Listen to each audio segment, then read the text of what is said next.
સૌથી પહેલા સમાચાર ગાંધીનગરથી કે જ્યાં સચિવાલયના પોલીસની ગાડીમાં સીન સપાટાનો વિડીયો સામે આવ્યો છે। સીન સપાટા કરતા યુવતીનો વિડીયો વાયરલ થયો છે। બિંદિયા સોમપુરા નામની આ યુવતી છે જેનો પોલીસની ગાડીમાં સીન સપાટાનો વિડીયો સામે આવ્યો છે। મંત્રીઓ સાથે ફોટા અને વિડીયો વાયરલ થયા છે। મંત્રી રીવાબા જાડેજા, સ્વરૂપજી સાથે એના ફોટા છે। જયરામ ગામિત સાથે પણ એના ફોટા છે જેણે પોસ્ટમાં શેર કર્યા છે। પોલીસની ગાડીમાં યુવતી કેવી રીતે પહોંચી એ સવાલ છે। હિરેન રાવલ વધુ માહિતી સાથે મારી સાથે જોડાયા છે। હિરેન, એક સામાન્ય વ્યક્તિ પોલીસની ગાડીમાં કેવી રીતે પહોંચી શકે? સોશિયલ મીડિયા ઇન્ફ્લુએન્સર છે માન્યા, તો શું પોલીસ એમને રીલ બનાવવા માટે આવી રીતે સહેલાઈથી ગાડી આપી દે છે?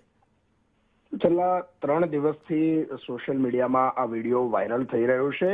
વિડીયો સંદર્ભે થોડી પૂછતાછ પણ કરવામાં આવી। જો કે આ મહિલા અને પોલીસ સાથે કોઈ લેવા દેવા નથી, તો પોલીસની ગાડીમાં કેવી રીતે ત્યાં પહોંચી તે સવાલ અહીંયા ઊભો થાય છે। અને એ પણ સચિવાલયમાં કે જ્યાં મુખ્યમંત્રી સહિત સમગ્ર મંત્રીમંડળ બેસે છે ત્યાં જ સ્વર્ણિમ સંકુલ 2 પાસે આ યુવતી છે એ પોલીસની ગાડીમાંથી ઉતરે છે અને એ વિડીયો વાયરલ થઈ રહ્યો છે।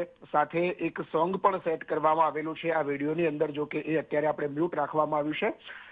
3 મંત્રીઓ સાથેના ફોટા પણ સોશિયલ મીડિયામાં મૂકવામાં આવ્યા છે આ વિડીયોની સાથે, જેમાં રીવાબા, જયરામ ગામિત અને સ્વરૂપજી ઠાકોરનો વિડીયો છે। સચિવાલયની સુરક્ષા સામે પણ ક્યાંક સવાલ ઉભા થાય છે કે પોલીસની ગાડીમાં આવી રીતે કોઈ પણ વ્યક્તિ જઈ અને સચિવાલયમાં ઘૂસી શકે છે। આજે આ યુવતી છે, આવતીકાલે અન્ય કોઈ વ્યક્તિ પણ ઘૂસી શકે તે પ્રકારની સ્થિતિ આનાથી અનુભવ કરી શકાય છે। જો કે આ યુવતીએ સોશિયલ મીડિયા પર વિડીયો પોસ્ટ કર્યા પછી તરત જ આ વિડીયો ડિલીટ કરી દેવામાં આવ્યો છે। જો કે ડિલીટ થાય તે પહેલા જ આ વિડીયો સોશિયલ મીડિયાની અંદર ફરતો થયો છે।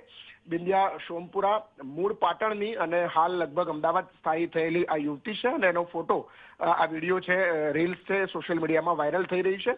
પોલીસની ગાડીમાં અનધિકૃત રીતે આ વિડીયો બનાવ્યો હોવાનું સામે આવ્યું છે।